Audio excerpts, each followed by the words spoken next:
Vous qui nous suivez de partout, merci encore une fois de plus pour votre confiance renouvelée en votre émission, votre magazine Le Panel qui vous accompagne. Nous savons très bien les programmes chaque mardi et samedi. Voilà, nous sommes là en direct des Culartus Monde Télévision. Vous avez les deux numéros affichés en bas de vos écrans. Besoin d'y participer ou de nous écrire.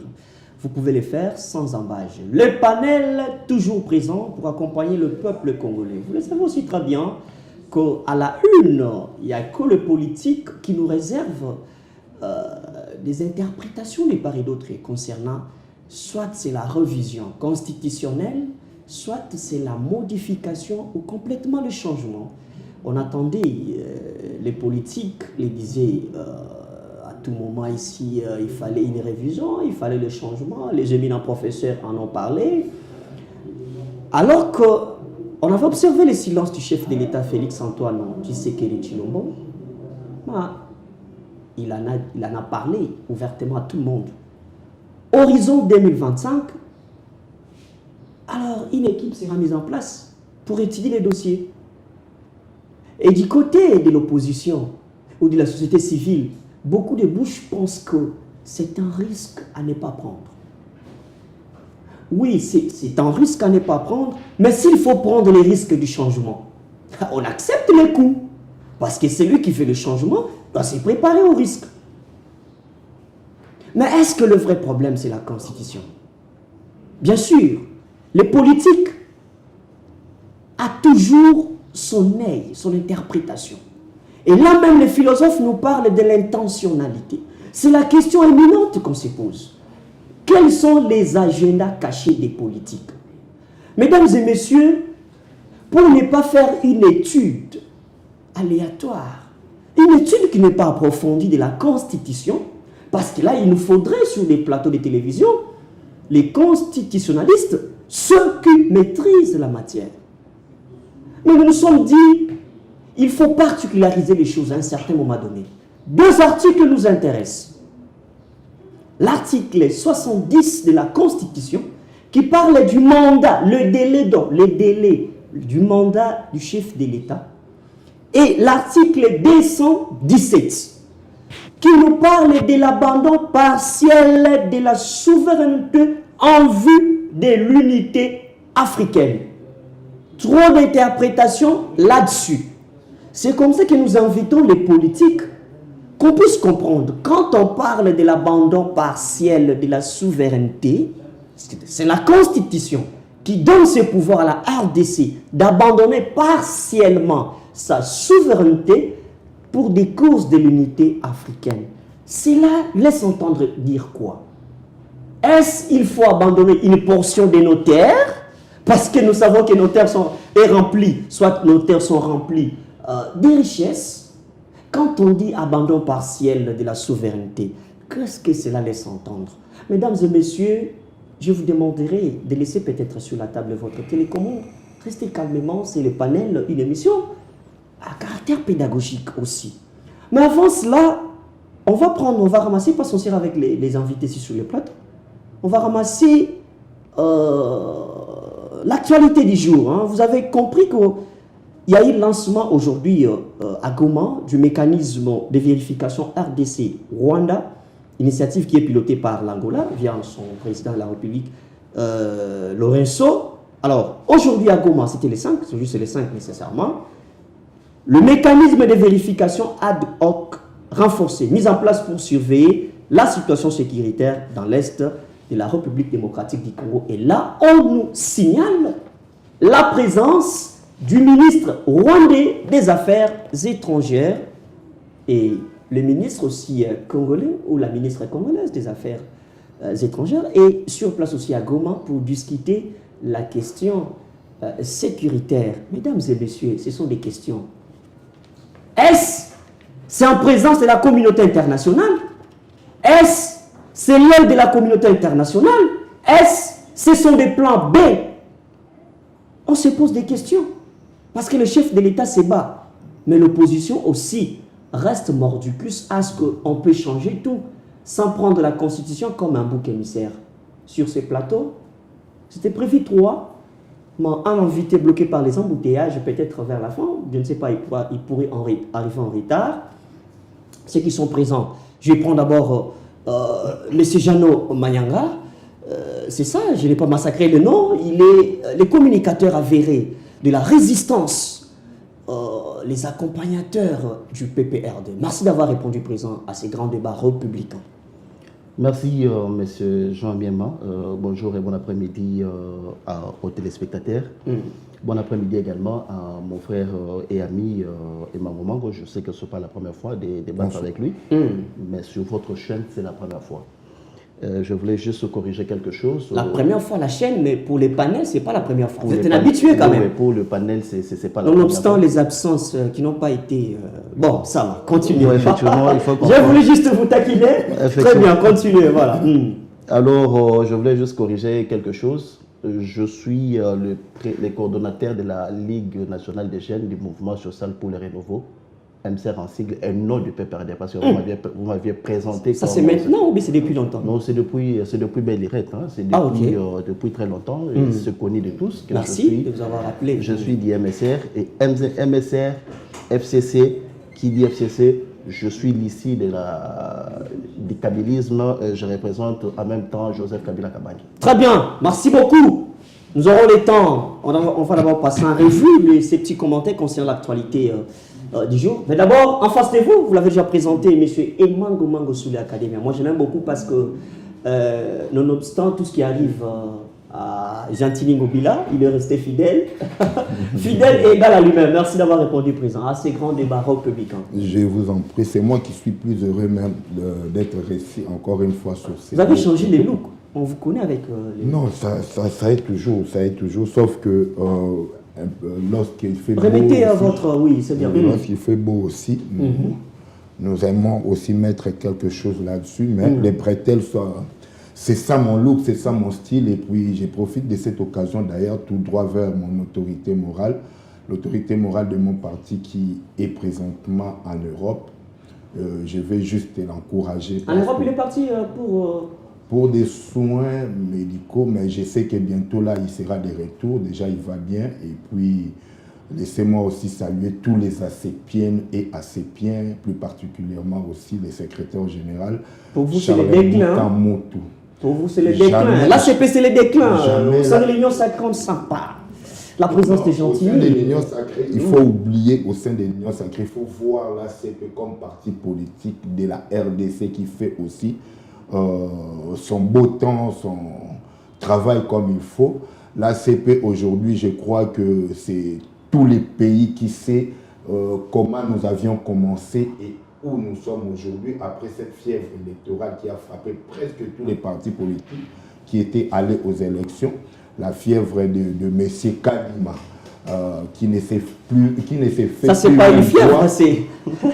La joie immense, assommante qui continue au sein de votre famille politique. Non, mais la plateforme l'Union sacrée. Tous les partis étaient frappés. Vous vous rappelez des AFDC qui avaient pleuré. Vous vous rappelez des MLC aussi qui est sorti. La Mouka qui a pleuré. La Mouka n'était pas allé aux élections. Comment ça Oui, il a été aussi frappé par tout ce que vous dites. Hein. Non, lui n'était pas frappé. Lui avait échoué. Mais moi, je parle de l'ACP qui avait réussi, qui a eu plus de 10 députés ici à Kinshasa, plus de 20 députés aux élections nationales. Je parle des élections législatives. Mais aujourd'hui, nous nous retrouvons... Au partage des gâteaux, ça n'a pas été respecté. Nous nous retrouvons qu'avec 12 députés à l'Assemblée nationale, 9 députés à l'Assemblée provinciale, et la 10e députée, si je peux l'appeler comme ça, Madame Séverine, qui souffre jusque-là, et la décision judiciaire du Conseil d'État qui jusque-là est en train de souffrir. En tout cas, ça fait pleurer même. Jusque-là, je ne vois même aucune autorité du pays intervenir sur ces problèmes et ça fait mal. Très bien. Un pays comme le nôtre, tous les jours, je vais chuter, déplore l'inefficacité de la justice. Déplore même que la justice est malade. Ne remettez pas en cause les efforts de Constant Mutamba. Non, je ne remets pas. Je dois remettre d'ailleurs en cause parce que jusque-là, une décision de justice qui souffre Mais c'est déplorable. Et ça souffre où? Ce n'est pas pour nous, les privés ou les individus, mais pour une institution de la République, l'APK. Mais ce n'est pas possible. Moi, alors, c'est pas... Mais ça va mal, ça va mal. Là. Ok. Ça va vraiment mal. Vous dites que ça va mal en face de M. Jean Manyanga, qui est de la résistance. Et je le vois même sourire aux lèvres parce qu'il sent qu'au-delà de tout ce qu'ils ont à décrire, il y a quand même des preuves palpables et qu'au sein de l'Union sacrée, moi je me demande, est-ce l'Union sacrée devenue une pépinière d'une opposition froide qui nous attend avant 2018, ben avant 2025 parce que l'équipe sera mise en place en 2025 pour la Constitution.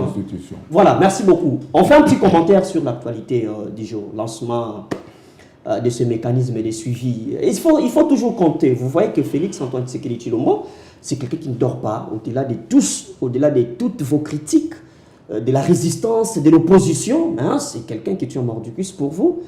Au-delà de tout, il est quand même à féliciter dans sa diplomatie. Merci beaucoup, monsieur Georges. Je voulais juste corriger quelque chose qui vient de passer sur votre bouche. Je ne peux pas laisser passer cette histoire. Lorsque vous dites que le président de la République ne dort pas, moi je voulais affirmer ici que le président de la République dort beaucoup. Oh. N'est-ce pas? Si nous faisons la rétrospection, vous êtes journaliste d'investigation, vérifiez toutes les vidéos de toutes les sorties médiatiques qui ont été faites par les présidents de la République. Aujourd'hui, je me rends compte que le président de la République, là où il est, il doit faire la rétrospection de tout ce qu'il dit. Il nous a dit que lui, il ne peut en aucun jour négocier avec le Rwanda. C'est ce qu'il a promis au peuple congolais en 2018, en 2023, lors de la campagne électorale. C'est ce qu'il a promis au peuple congolais. Mais subitement, vous et moi et l'ensemble des peuples congolais, nous sommes étonnés de voir les ministres des Affaires étrangères. La régie, si vous êtes présente avec nous, c'est l'image de l'arrivée du ministre rwandais des Affaires étrangères. Et son homologue rwandais, présentement, ils sont à Goma en train de négocier. L'actuel ministre des Affaires étrangères, il représente le président de la République. Les tenants et les aboutissants engagent le président de la République en termes de la diplomatie. Mais le président Félix n'a jamais nié les processus de Luanda quand même. Il soutient qu'il y ait le respect des textes. Dans ces processus, c'est dans ces cadres-là. Vous risquez de généraliser toute sa diplomatie. Les processus de Luanda, c'est un package. Dans le package, il y a un acteur. L'acteur majeur, c'est le Rwanda. Il a dit, il ne va pas négocier avec les Rwandais. Et comment aujourd'hui nous nous retrouvons à Goma présentement à la table des négociations avec le Rwanda? Est-ce que le président de la République peut faire la rétrospective de ce qu'il a dit, qu'il n'y a pas longtemps? Pourquoi nous négocions aujourd'hui? Nous allons négocier en position de faiblesse. Pourquoi? Parce que nous avons dit, nous à son temps, que les M23 qui est la Libye pour le Rwanda et les ministres des Affaires étrangères à l'époque, qui fit M. Lutundula, avait confirmé devant la presse nationale et internationale dans le briefing avec Patrick Mouyaya que dans les M23 se trouveraient des Congolais. Aujourd'hui, les deux États sont en train de négocier sur la vérification des Rwandais ou des Congolais qui se trouveraient dans les M23. Je vous pose une question. Vous pensez dans les M23 maintenant là, il y a des Rwandais qui vont se dire, bon voilà, nous, les Rwandais, nous acceptons de rentrer chez nous au Rwanda. Et les Congolais, nous vous laissons entrer rester au Congo. C'est absurde. On ne pouvait pas entrer, on ne pouvait pas développer, on ne pouvait pas faire cette affirmation comme État. Mais notre État l'a affirmé devant la presse que dans les M23, il y avait les Rwandais. Maintenant, aujourd'hui, nous vérifions si effectivement il y a des Rwandais et des Congolais. Tous les Rwandais qui sont là-bas, qu'est-ce qu'ils vont faire? Ils seront tous congolais. Est-ce que vous pensez que c'est un non-événement ou vous remettez en cause les efforts de Félix Antoine? Je remets en cause. Vous savez qu'il est en train de travailler sur ce que vous avez laissé. Hein? Je remets en cause. Un profond problème qu'il est en train de chercher comment trouver la solution. Non. Il ne travaille pas sur ce que nous avons laissé. Lorsqu'il a pris le pouvoir, qu'est-ce qu'il a dit devant la presse, devant tout le monde? Que la guerre que nous avons aujourd'hui, avec le M23, ça a été défait. C'est le terme qu'il a utilisé. Il est le président de la République. il faut savoir utiliser les concepts et les termes qu'il faut à la place qu'il faut. Très bien. Réellement. Un point de chute. Et réellement, et il est conscient, il sait que le M23 a été défait. Et défait comment? Défait militairement. Nous nous posions des questions. Comment il y a eu la résistance du M23 actuellement avec les régimes actuels? Des contrats, des relations privilégiées, des contrats économiques ont fait que le Rwanda, les M23, qu'on avait déjà mis terme à ces temps-là, et c'est lui qui est allé les réveiller en les donnant les moyens financiers conséquents. Voilà, aujourd'hui, ils sont rentrés avec force. Merci beaucoup, M. Jeannot Manyanga, M. Sous l'Académie. D'ailleurs, le peuple avait besoin des intercelles, les signaux depuis le départ de ces processus de Luanda. Et même on pense que ce processus serait des mèches avec les Magui, M23, groupe rébellion, et que ce n'était pas opportun au peuple congolais, au gouvernement général, de s'y pencher comme ça, corps et âme. On voit la présence d'un ministre rwandais des Affaires étrangères. Quelqu'un m'a écrit au début, moi je dis bon, c'est normal, ça fait partie de la vie.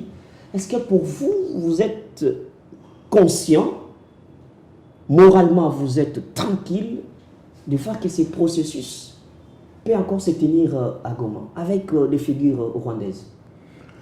Bon, personnellement, allais-je dire, je ne suis pas tout à fait d'accord, mais je vais m'expliquer. Laissez-moi d'abord dire à mon frère Jeannot que la politique, lorsqu'on dit qu'elle est dynamique, aujourd'hui, ce dynamisme-là a permis que la RDC soit en face de Rwanda, parce que le Rwanda, c'est lui qui est l'organisateur ou l'auteur de tous les drames que nous sommes en train de vivre aujourd'hui en RDC. Ça, c'est vrai.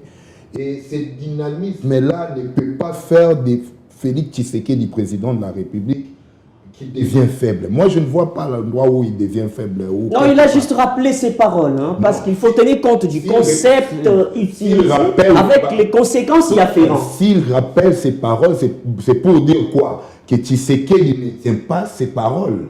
Et c'est ce qui ne peut pas aussi lui rendre faible, parce que nous sommes en politique.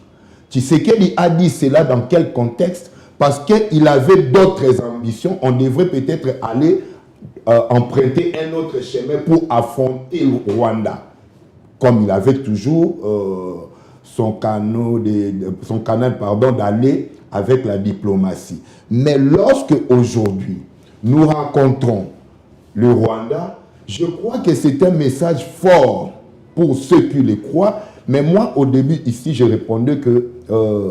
vous croyez toujours, vous croyez en Kagame, que vous connaissez très bien. Non, je ne suis pas... Il fait déjouer c'est pourquoi les j'ai jeux. C'est pourquoi vous croyez encore en lui. C'est pourquoi j'ai dit, moi, je ne suis pas tout à fait satisfait de cette rencontre. Pourquoi? Vous savez, depuis tous ces temps, je suis en train de m'adresser au chef de l'État d'abandonner toutes ces organisations. Et ça nous fournit rien. Entre autres, d'abandonner sa diplomatie agissante ou comment? Parce que ça fait partie des élémentaires. Écoutez, il peut continuer avec la diplomatie. La diplomatie ne veut pas seulement dire qu'il faut aller vers ces organisations. Parce qu'aujourd'hui, cette commission qu'on a mise sur pied, soi-disant que c'est pour réfuter le M23, les FDLR ainsi que d'autres groupes. La crainte est qu'on passe encore en processus des accords, alors qu'on vient des accords, on va encore en accord. C'est ce que j'ai dit, c'est ce que j'ai dit. J'ai demandé au chef de l'État de quitter tous ces accords. Ça ne produit rien. À un certain moment donné, vous comprenez que le chef de l'État dans l'Union sacrée, ça perturbe un peu. À un certain moment donné, vous comprenez aussi ça? Comment ça perturbe? Je demande, il a quand même toute une ceinture des conseillers. Vous êtes là, l'Union sacrée. Bon, les rôles que peut jouer Jean-Tini Ngobila. Ça, c'est moi qui l'ai dit. Jean-Tini Ngobila peut aussi conseiller de sa manière. Vous le dites en position de force ou de faiblesse? Non, en position de force, comme très toujours. Bien, comme merci, toujours. Merci. Je ne parle pas ici au nom de l'ACP, mais comme le président veut aller toujours parler avec ses Rwandais, ça c'est lui. Très bien. Mais moi, je ne vois pas Je ne trouve pas ça opportun de travailler encore avec ces Rwandais qui sont en train de nous menacer jour et nuit, qui ont encore intérêt à notre pays, de mèche avec tous ces pays internationaux qui veulent aussi nous assassiner. Merci, M. Soulé Académien. Téléspectateurs, nous entrons dans les vifs du débat. Et on va prendre un échantillon. Je vous ai dit tantôt, nous prenons que 2 articles qui nous intéressent dans la Constitution. L'article 70 qui nous parle du délai des mandats du chef de l'État. Il a un délai de 5 ans renouvelable une fois. Et pourquoi? Pour certaines opinions, pour les politiques, et même Augustin Kabouya, secrétaire général de l'UDPS, l'a dit que le chef de l'État a dans la Constitution 5 ans, mais dans la pratique, il n'a pas ces 5 ans. Quel est l'impact? Quel est le rôle? On veut comprendre cette schématisation, 5 ans et la gestion, comment ça joue. Voilà, c'est le tout premier article. On commence avec M. Janou. Je suis disponible. Très disponible. D'ailleurs, vous n'avez pas touché cet article, hein? À votre époque, ça n'a pas été touché. Ça a été modifié. Non, l'article 70. 70 n'a jamais été modifié. C'est l'article 71 plutôt qui a été modifié sur le président de la République est élu à la majorité simple. Voilà. Cet article, dans son esprit originel, c'était que le président de la République est élu à la majorité absolue. Voilà, cette modification, lorsque vous regardez ou vous arrivez dans la Constitution, vous trouverez qu'il y a ces paragraphes qu'on avait ajoutés. On a abrogé les paragraphes précédents. On a ajouté cette disposition qui dit que le président de la République, il est élu à la majorité simple. Ça veut dire quoi? Si aujourd'hui nous avons le président Tshisekedi, il est le premier bénéficiaire de l'article 71. Pendant son élection de 2018, parce qu'il a été élu à la majorité simple. Et en 2023, il est également élu à la majorité simple, malgré les pourcentages fabriqués qu'on nous a présentés. Mais le plus important maintenant, c'est quoi? C'est l'interprétation de l'article 70. Le président de la République a un mandat une fois renouvelable. On veut comprendre l'impact, la schématisation entre la gestion, le temps et l'article qui est là.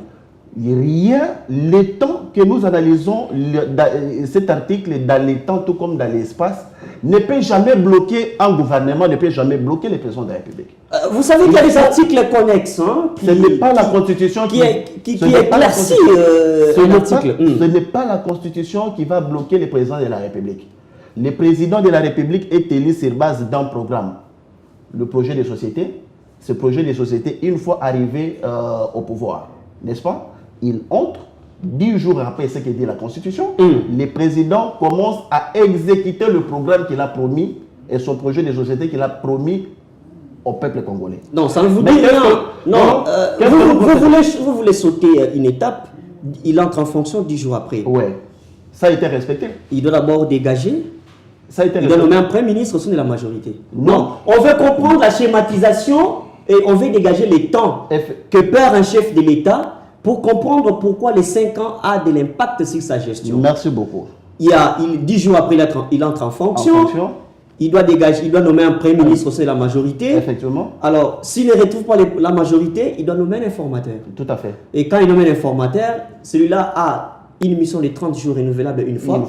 Vous savez combien ça prend dans une année? Merci beaucoup. Je donne l'exemple. Pour d'abord développer cela, le président Kabila, lorsqu'il a été élu en 2006, le gouvernement Gizenga est venu 36 jours après. Lorsqu'il a nommé le gouvernement Mouzito est venu, le gouvernement Mouzito est venu 16 jours après.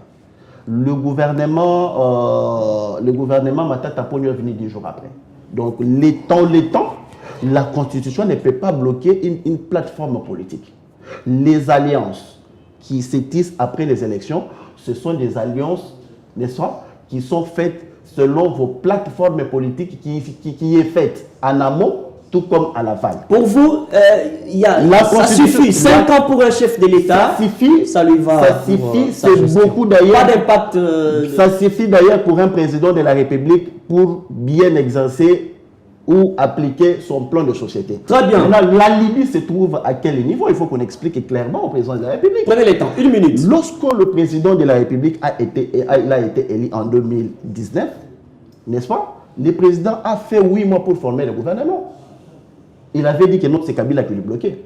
Et la population congolaise, les communs de mortels, ont dû croire que c'était Kabila qui le bloquait.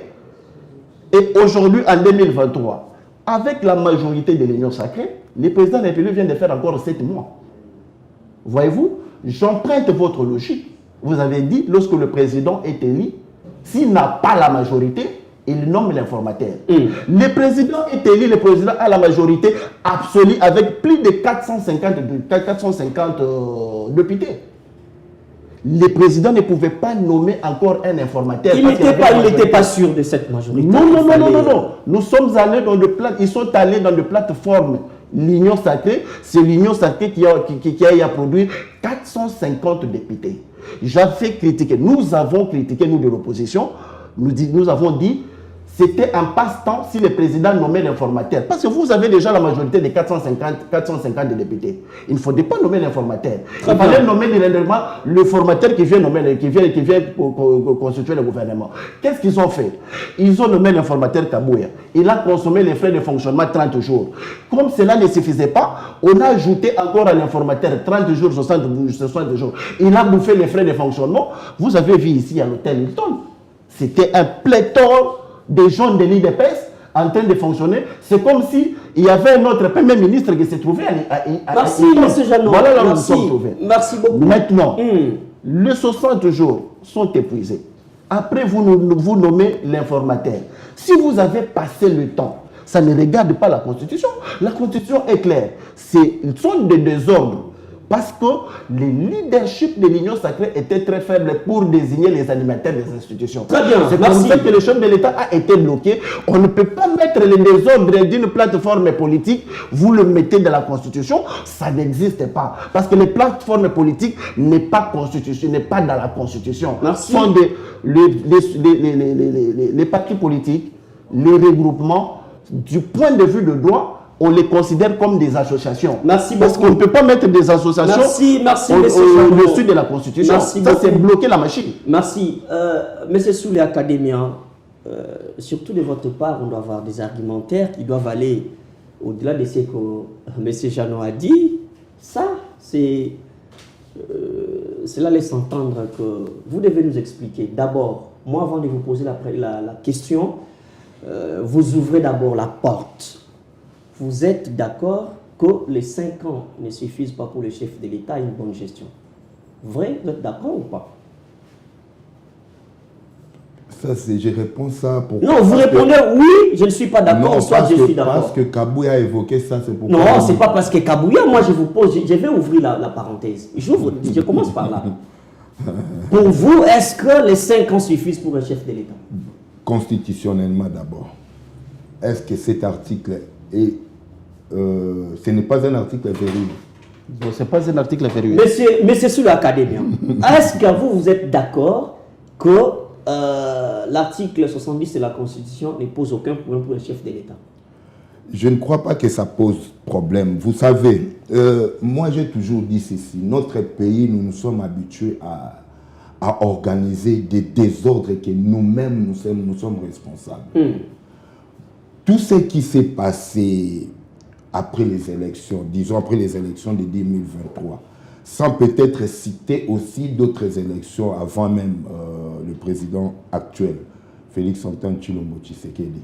Moi, je ne trouve pas qu'on peut débattre sur le nombre même du mandat. Nous parlons de l'article 70. Oui, j'arrive.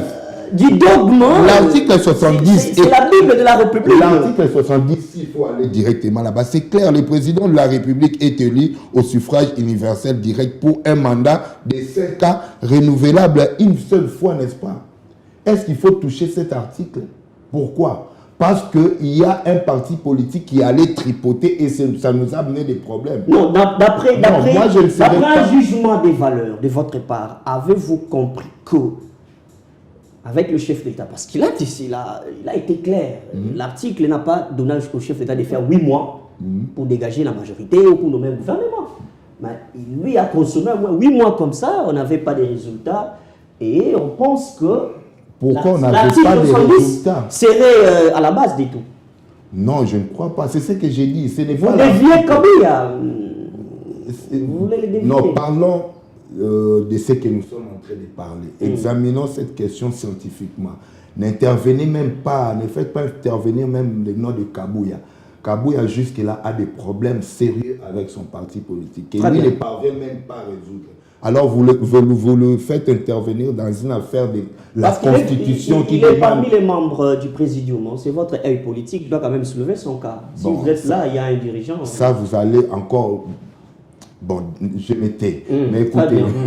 Avalez les mots parce que je dois vous faire sortir les mots, mais vous les avalez. Alors continuez. Je ne vais pas peut-être... non, décortiquer l'article. Tout ce que nous sommes en train de dire ici, c'est un peu sérieux. Pas un peu, mais c'est sérieux. Je disais tout à l'heure quoi? La Constitution, d'ailleurs, permet qu'il y ait révision. Ça, on est d'accord. Si nous voulons réviser la Constitution et que nous trouvons bon de toucher cet article, rien n'empêche. Mais concernant ce qui s'est passé dans notre pays après les élections de 2023, moi je ne serai pas d'accord avec ça. J'ai appelé ça fièvre électorale. Il y a ceux qui sont allés même en guerre entre eux dans des partis politiques. L'UDPS elle-même. Mais ça n'a pas tenu.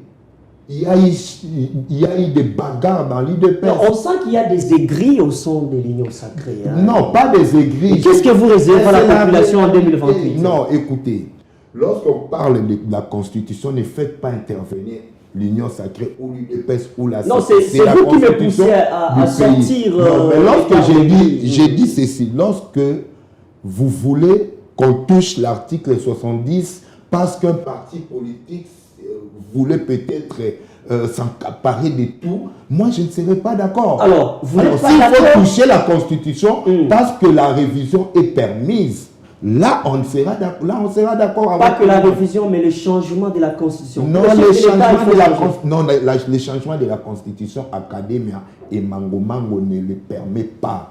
Vous savez quoi? Jusque-là, notre Constitution a combien d'années? Je crois qu'aujourd'hui, c'est 18 ans, 2006, 2018. Presque 18 ans, 19 ans, 18 ans. Et changer une constitution qui a à peine 18 ans. Mais pas même révisée. Ça reflète la réalité de une seule révision jusque-là. Ça ne reflète pas la réalité du peuple congolais. Mais l'article 70 que nous sommes en train d'examiner... Non, mais les embouteillages, la constitution bloque...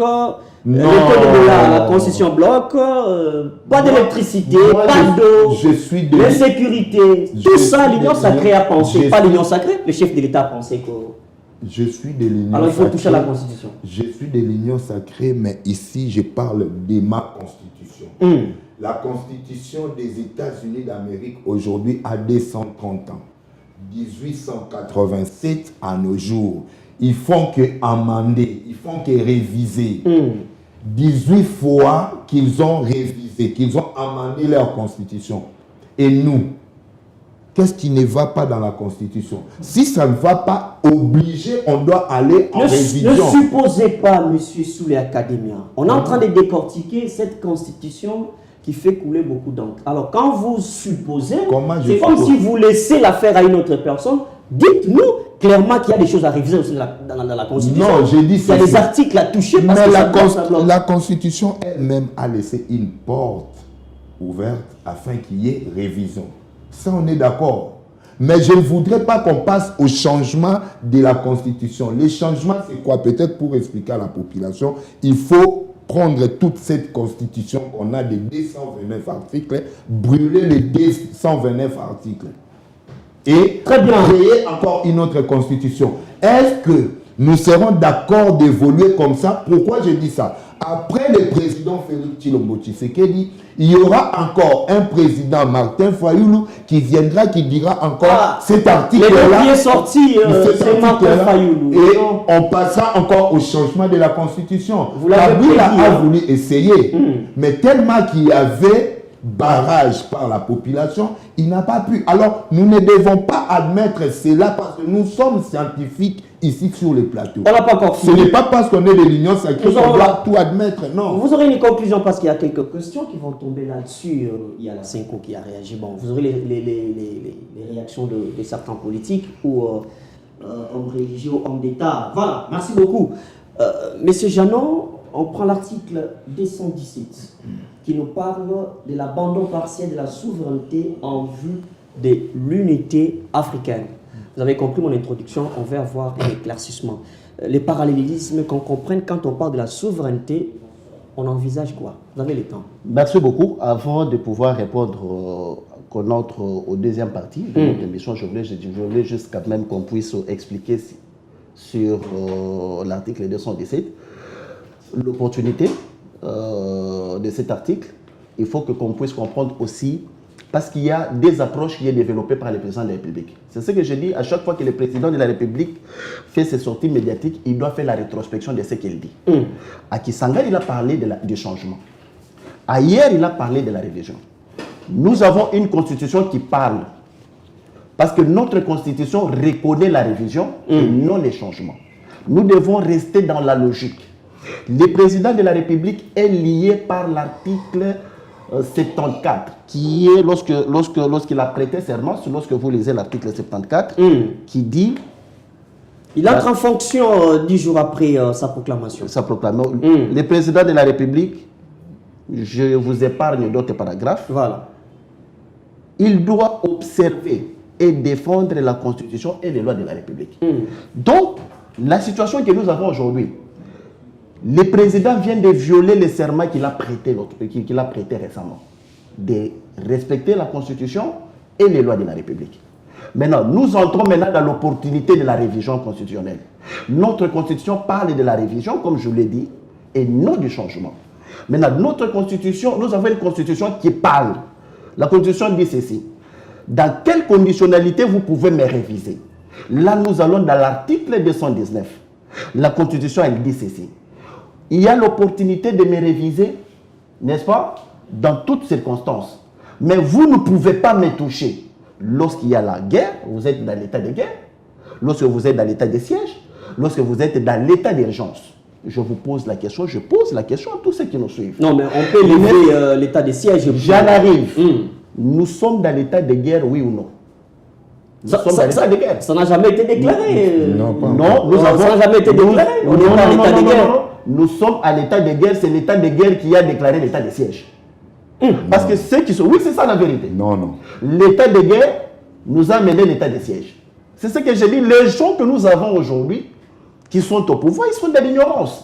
Ils ne savent pas ce qu'ils sont en train de dire. Vous avez lu l'article 218 de la Constitution qui donne les prérogatives au chef de l'État. Effectivement. Si, nécessairement, il y a révision. Est-ce que je peux... S'il a besoin nous sommes en train de faire... évoluer. Si nous sautons des articles, nous allons faire une analyse kangourou. Je suis superposé pour...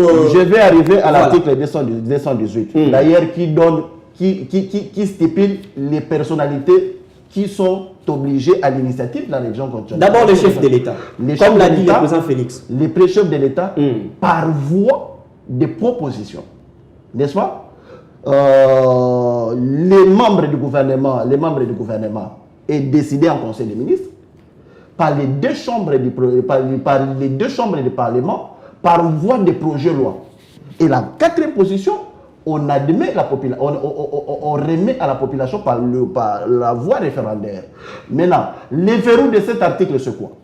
Nous avons une constitution qui a été initiée et dirigée par les professeurs d'université, mais la même constitution a été votée par la population.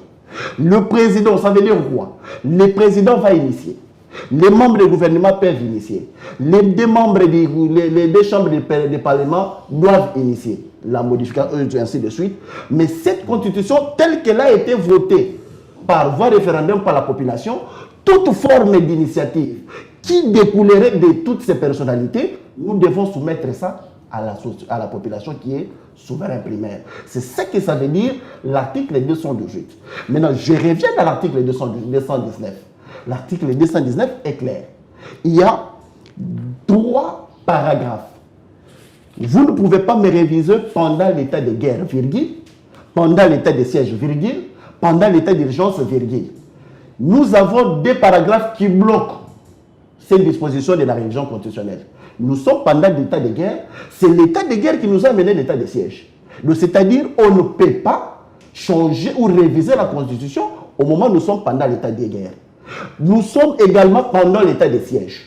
Lorsque nous sommes pendant les sièges, où nous ne pouvons pas non plus réviser cette Constitution. L'horizon, maintenant, les géographes, en 2025, on peut lever l'état de siège. Maintenant, c'est quoi? Je suis en train de mettre échéance parlementaire. Je suis en train de mettre quiconque à défi. C'est ça l'ignorance des régimes que nous avons aujourd'hui. Selon eux, ils pensent que s'ils font la levée de l'état de siège, ils auront des marges de manœuvre pour réviser la Constitution. Le premier paragraphe de l'article 219 bloquerait le processus parce que nous allons rester dans l'état de guerre.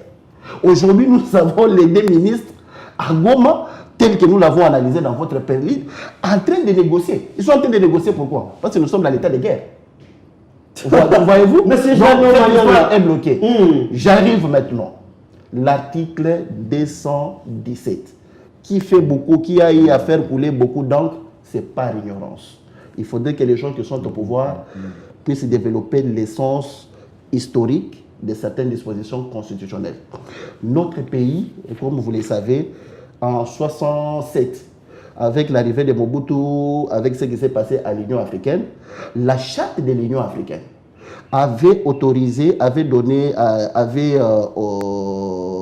à ce que tout pays membre de l'Union africaine, n'est-ce pas, qui s'est adhéré dans cette structure, puisse émettre des dispositions dans le cadre de la solidarité africaine. C'est comme ça que vous allez voir.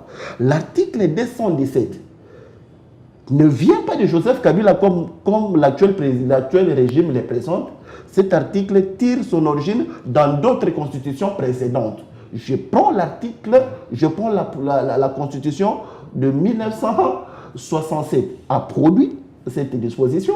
La constitution de 72 a produit les mêmes dispositions.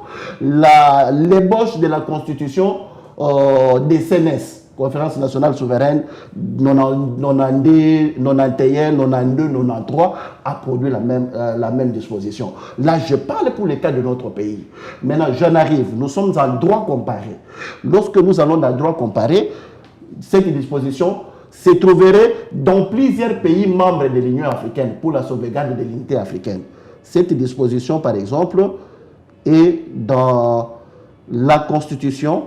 Dans les constitutions de plusieurs pays africains, il faudrait qu'on y mette terme aujourd'hui parce que c'est par ignorance que certaines personnes sont en train d'interpréter cette disposition. Si moi je fais la lecture, il risque de croire que je suis en train de fonder quelques histoires. Prenez seulement les échantillons sont là. Alors, Burkina Faso, article 145, le Burkina Faso peut conclure des accords des communautés ou d'associations comportant abandon partiel de souveraineté en vue de l'unité africaine. Les Gabon aussi, vous parlez des Gabon, là, il y a les Gabon. Non, je sorte Gabon parce qu'ils sont en train de voter. Non, il n'y a pas que les Gabon, il y a d'autres pays.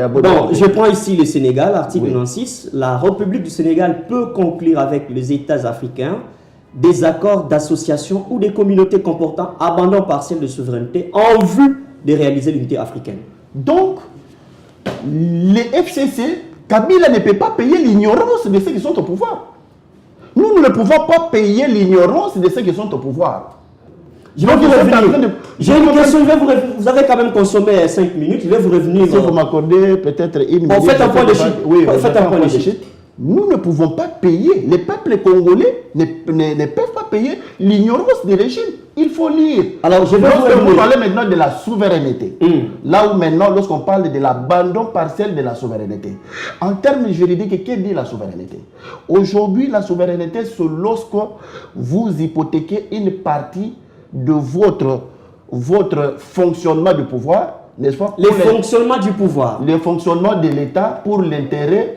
Et non une portion de terre. Non, ce n'est pas une portion de terre. Il faut qu'on comprenne. Ce n'est pas La confusion est à ce niveau-là. Ce n'est pas une portion de terre. Une portion de fonctionnement de l'État pour l'intérêt de la structure que vous adhérez. Je mets quiconque à défi. Merci beaucoup. Nous avons étudié le droit international public. On a compris. Nous avons le droit des organisations publiques. On a compris votre... Non, j'en arrive pour conclure. Non, fini, vous avez consommé assez les minutes. Le droit passer le plateau quand même. Les droits constitutionnels, les droits des organisations. L'esprit de la répartie m'oblige de vous retirer la parole. Non, laisse-moi acheter. Non, on reste encore sur cet article. C'est pas encore fini, j'ai des questions à vous poser là-dessus. Alors, M. Soulé Académie, vous aurez aussi 5 minutes comme lui.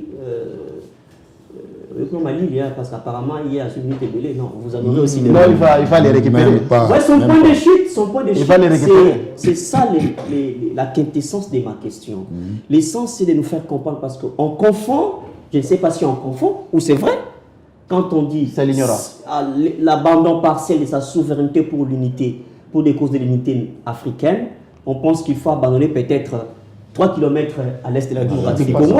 Vous voyez, tout ça, ça crée des confusions. On veut comprendre l'essence de l'abandon partiel. Voilà. Parce que beaucoup d'alliances sacrées attaquent cet article. Non, ça nous enlève la souveraineté. On veut comprendre c'est quoi l'essence. Bon, je crois que c'est de l'ignorance, mais laissez-moi dire d'abord à mon ami Manianga que l'état de guerre n'est pas encore proclamé dans notre pays. L'état de guerre, il y a tout un processus ou une procédure pour proclamer l'état de guerre. Le président de la République doit réunir les 2 chambres en congrès, et puis il demande, et puis si c'est validé, on va proclamer l'état de guerre. Donc c'est différent d'une agression que nous sommes en train de subir jusque-là. Et si le président avait demandé qu'on ait l'état de siège, c'est parce que nous étions agressés, comme dit l'article d'ailleurs est clair, c'est l'article 85. Lorsque des circonstances graves menacent, je m'arrête là, nous connaissons tous l'article 85. Lorsque des circonstances graves menacent des territoires congolais, le président est dans l'obligation de demander l'état de siège. Ils ne sont pas encore à ce niveau-là. Il n'y a pas de menaces graves au Congo. Juste là, non. Si, il y a des menaces graves. C'est ce qui s'est fait. Il y a des morts. Il y a des morts. Comment vous appelez ça? Comment vous dites que ce n'est pas... Avancez. Oui, j'avance.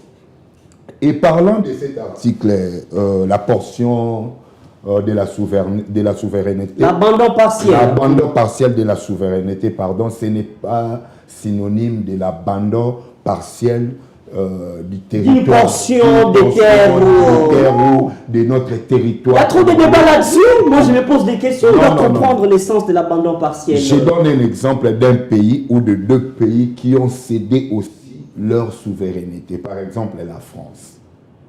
La France, dans leur Union européenne, n'est-ce pas qu'elle a, la France, cédé sa souveraineté en donnant... Aujourd'hui, nous avons ce qu'on appelle, comment on appelle leur monnaie là, en Europe? L'euro. L'euro.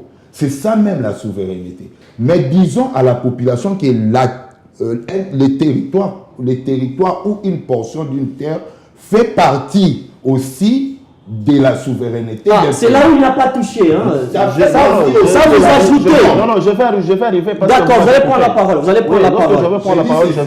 Parmi les éléments de la souveraineté, on a aussi les territoires, une portion des terres. Ça fait partie des éléments de la souveraineté du pays. Mais l'esprit du constitutionnaliste dans cet article 217 ne parlait pas de cette portion de terre qu'on doit céder lorsque on a affaire avec d'autres organismes ou organisations. Non. On parlait ici, par exemple, de ce que j'ai dit. Il y a encore les francs CFA. N'est-ce pas que ça appartenait à Gabon, Gabon, je crois. Et aujourd'hui, presque l'Afrique, là, Brazza, Sénégal, Gabon, ils utilisent que les francs CFA. C'est ça qu'on appelle l'abandon partiel de la souveraineté. Donc ici, l'esprit de la lettre que les constitutionnalistes avaient fait très, ce n'est pas l'abandon partiel de la terre congolaise ou d'une portion des terres congolaises. Ça, c'est faux. Il faut enlever cet équivoque. Alors, le parallélisme qu'il y a... Ce sont aussi ceux qui veulent peut-être, ont l'ambition de passer au changement de la Constitution, qui veulent aussi amener cette manœuvre. Alors, on veut comprendre, parce qu'Adolphe Muzito l'a soulevé, la loi Bakajika, qui stipule que les sols et les sous-sols appartiennent à l'État. Est-ce qu'il y a un problème? Comment vous faites les parallélismes entre les sols et les sous-sols doivent appartenir à l'État et l'abandon partiel de la souveraineté? Est-ce qu'il y a liaison à faire là-dessus? Parce que c'est plus... On colle cette interprétation à l'article 217.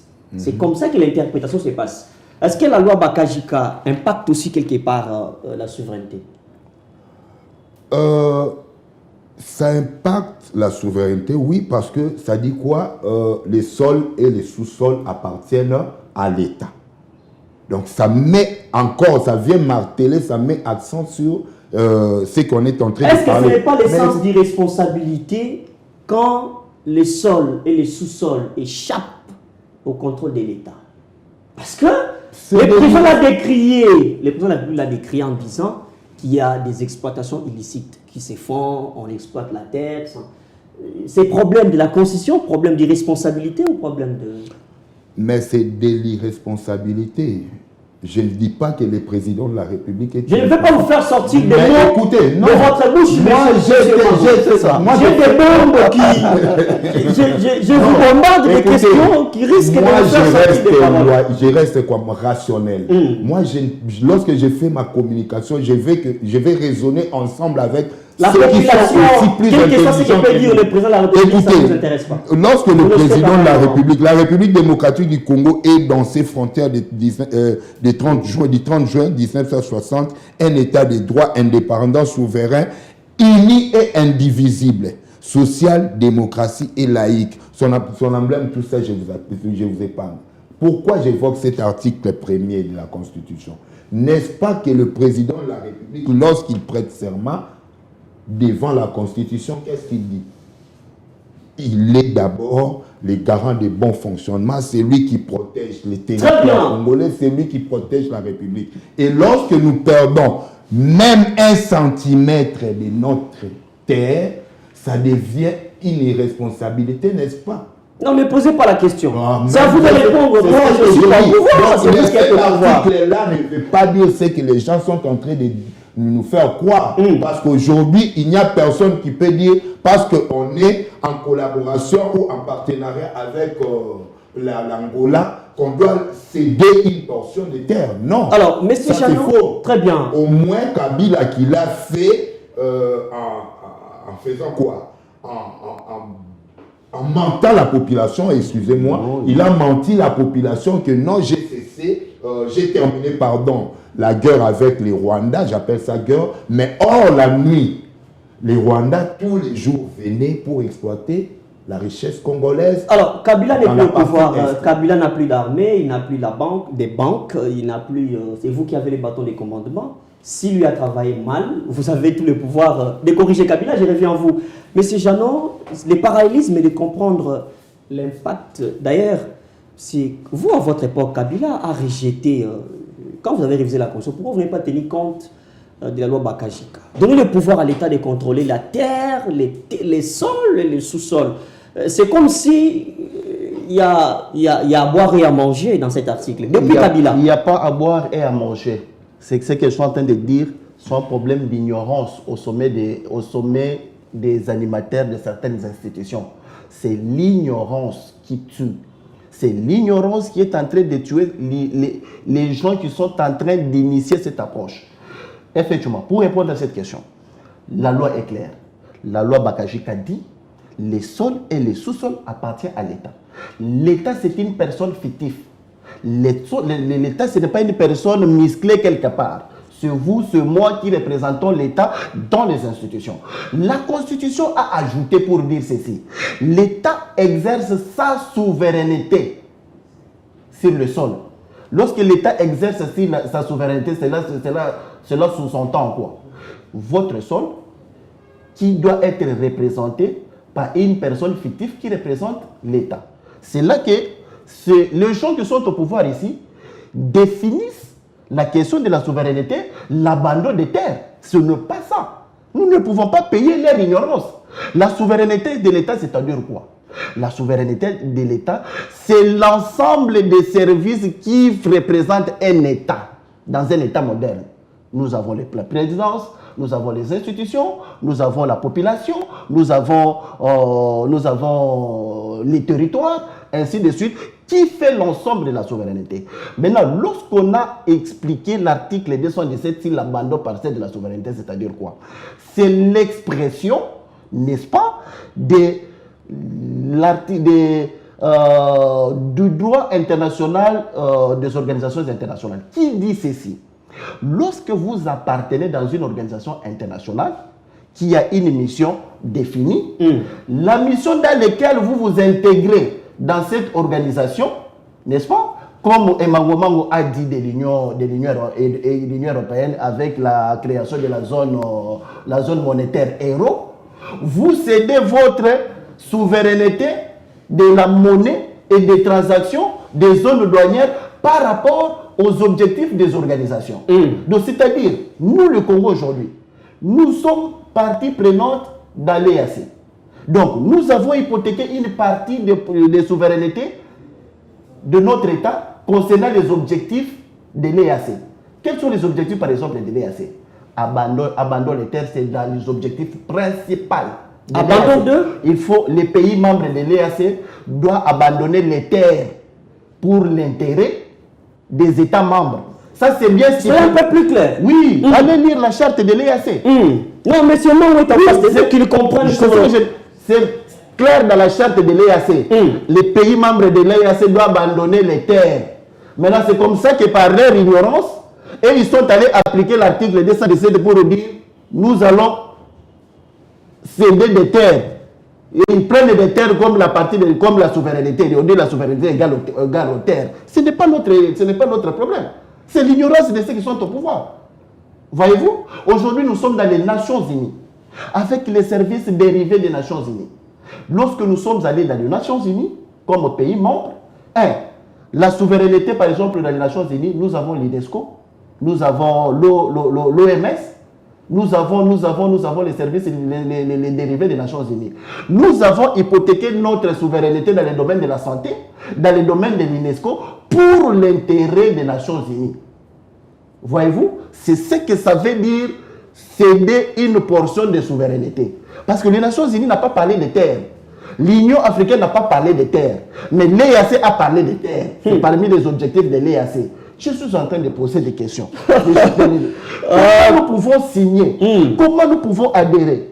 N'est-ce pas? Dans cette structure qui vous parle de l'abandon des terres, de l'abandon des ressources minières sous-sol et sous-sol. C'est eux plutôt qui ont abandonné les terres, nos richesses, par la mauvaise interprétation de l'article 217. Alors, ce n'est pas l'ignorance de Joseph Kabila. Voilà, merci beaucoup. C'est eux plutôt qui ont hypothéqué les terres, chers gens. Je suis en train de le dire. Vous allez conclure. Je vais vous remettre la parole. Du haut de votre télévision. Je vais vous remettre la parole, vous allez conclure. On prend une réaction le plus vite possible de Constant Mutamba. Il est ministre de la Justice et garde des Sceaux. Alors, d'après son jugement des valeurs, s'il faut réviser ou s'il faut modifier ou changer la Constitution, Constant Mutamba dit, il y a une déclaration de Mutamba. Mutamba dit, les questions des sociétés se règlent par des réformes. Comment vous l'avez appréhendé? Et puis vous faites une réaction par rapport à tout ce qu'il a dit, que l'EAC permet aussi... Oui, c'est l'article, je pense, c'est l'article 209. Vous faites une réaction et puis on fait une conclusion là-dessus. C'est l'article 9 de la Charte des Nations Unies. Sur ce qu'il dit de l'EAC. L'EAC, oui. En tout cas, je n'ai jamais lu. J'ai la charte ici. Je ne peux pas aussi vite me plonger là-dedans, mais laissez-moi vous dire que lorsque, s'il parle qu'il y a cet article, s'il dit qu'il y a cet article, je ne crois pas qu'ils pourront nous prendre une portion de notre terre facilement comme ça parce que nous sommes adhérés à l'EAC. Non, ça c'est faux. Il faut maintenant voir aussi quelques articles connexes qui régit même notre pays. Voilà, donc, mais lancer dans ces débats, moi je crois que peut-être ce sont des débats qu'eux ont fait de leur cadeau chapeau, peut-être dire au président de la République qu'il avait commis une erreur tout consommer. En tout cas là, je ne saurais même pas entrer là-dedans. Okay. Mais concernant, c'est depuis tout comment. La réaction de Constant Moutamba. De Constant Moutamba, tout à fait normal, c'est ce qu'on est en train de dire ici. La gestion d'un pays est vraiment loin de la réalité constitutionnelle. La gestion d'un pays reste la gestion d'un pays. Il y a des acteurs qui sont là pour réglementer, qui sont là pour nous donner à la population le meilleur. La Constitution accompagne, la Constitution donne les modalités, les règles, comment on doit marcher dans un pays, mais ce n'est pas la Constitution qu'on doit dire. Non, le président aussi n'a pas dit ça. Ne suivez pas ce qui... Qu'est-ce qu'il n'a pas dit? N'a pas dit que c'est la Constitution qui lui bloque à ce que les pays aillent... Non, mais ça ne reflète pas les réalités congolaises. Lui connaît les réalités. Quand il parle de la réalité pour vous, non, mais vous me posez cette question par rapport à cette réaction de... Non, vous réfutez l'hypothèse d'après laquelle le chef de l'État n'a pas dit que la Constitution les bloque. Nous parlons de l'intentionnalité. La Constitution ne les bloque pas. Mais les réalités congolaises en question, ça veut dire quoi? Mais si la Constitution ne les bloque pas, par rapport à quoi on peut infiltrer les réalités congolaises? Les réalités congolaises, c'est ce qu'on veut qu'il y ait des réformes. Moutamba en c'est comme ça que le chef de l'État pensait que la Constitution modifiée à l'esprit actuel pourrait accompagner ou s'adapter aux réalités congolaises. Les réalités, quelle réalité congolaise? La culture congolaise. Mais ce n'est pas la gestion du pays. On peut changer la Constitution. Faites un point de chute, on va finir l'émission. Alors, on peut changer la régie nous dit qu'on a débordé. On peut changer, modifier, réviser la Constitution comme on veut, mais si les animateurs restent de mauvaise foi, on n'aura jamais de bons résultats. C'est ça la gestion d'un pays. On doit avoir de bons animateurs. On doit organiser des réformes dans chaque secteur, comme l'a fait avec Moutamba. Aujourd'hui, au moins, le ministère de la Justice, on fait signe, on doit faire respire quand même. Vous voyez donc. Le ministère de la Justice respire quand même parce qu'il y a quelques réformes jusque-là. Très bien, merci. Espérons qu'il soit en bonne et due forme avec les magistrats, parce que les magistrats, ce n'est pas seulement... Non, ce n'est pas un débat. Je ne veux pas un débat. Je ne veux pas un débat là-dessus. C'est grand. Je ne veux pas un débat là-dessus. Je ne veux pas un débat là-dessus. Vous faites une conclusion. La réaction du ministre d'État, ministre de la Justice, Constant Moutamba. Vous savez, Constant Moutamba, c'est un avocat chevronné. Il a utilisé la langue de bois. C'est un ministre conscient et consciencieux de ce qu'il a dit. Lorsqu'on parle des réformes en droit, les réformes, ce sont des lois. On ne peut pas faire des réformes dans la Constitution. C'est ce qu'il voulait dire. Or, parmi les réformes, il faut... La Constitution, c'est notre loi fondamentale. Quelqu'un ne peut pas se réveiller le matin comme ça, il change cette loi. Comme lui-même l'a dit, nous avons des constitutions qui datent de 2 siècles. Dans d'autres siècles, ainsi de suite. C'est comme ça que Maître Moutamba dit. Pour le bon fonctionnement de notre État, il faut qu'il y ait des réformes. Les réformes vont de compétences, n'est-ce pas, de loi. Je suis en train de rappeler une fois de plus ici. Le président Kabila, lorsqu'il est parti, il a fait voter 108 lois. Le président Tshisekedi et son gouvernement aujourd'hui, ce sont des jouisseurs des 108 lois qui ont été votées par Obéminakou, qui sont en train d'organiser la société. Toute société n'est pas être parfaite, mais on peut modifier le loi pour adapter aux réalités. Ce que ça veut dire, les réformes font ce que ça veut dire, c'est que l'esprit du ministre voulait dire, il faut adapter, c'est le loi de la République. Il a insinué une interprétation qui échappe à c'est le loi de la République. Le ministre parle des réformes même administratives. La Constitution parle des révisions. C'est ce que je dis, notre Constitution parle des révisions, ne parle pas des réformes. Merci beaucoup. Les réformes sont émanées. Merci, non. Les réformes sont émanées. Vous avez mal interprété. Les réformes sont... C'est lui qui a mal interprété. Les réformes ce sont à la compétence de loi. Merci. Qu'il faut réformer. Vous savez ce que le panel se donne comme devoir, c'est de commencer à décortiquer même 3 articles par émission. Pas de problème. Comme ça, on va commencer à comprendre petit à petit si les interprétations politiques se conforment à l'esprit du législateur. Les législateurs de notre constitution Voilà. parlent Merci beaucoup, de mesdames la et messieurs. révision et non des réformes. On est Et les arrivé. réformes sont dans la C'est la fin de Constitution. cette émission à caractère pédagogique. C'est le Ouais. panel. Vous avez été voilà, nourri par M. Jeannot Mayanga. Merci beaucoup. Il y a aussi Sule Academia, du pouvoir et lui de l'opposition. Nous sommes dans la De résistance. la résistance, on ne sait pas définir, c'est l'opposition. Non, c'est la résistance, parce que beaucoup de gens confondent la résistance par rapport à l'opposition. Bon, Vous savez on qu'il y a aura le temps d'éclairer Il y là-dessus. a quelqu'un qui m'avait dit l'opposition, la résistance, Non, c'est non, quoi? on aura la le temps. résistance existe dans l'approche politique. Merci, on aura le temps d'éclairer là-dessus. Merci beaucoup. Merci à l'équipe technique d'Equilartus Monde Télévision. Mesdames et messieurs, continuez à construire votre élément sur la chaîne YouTube JM Panel HD. Moi, je vous retrouve le jeudi. On sera ici pour les débats contradictoires si Dieu le permet. Merci.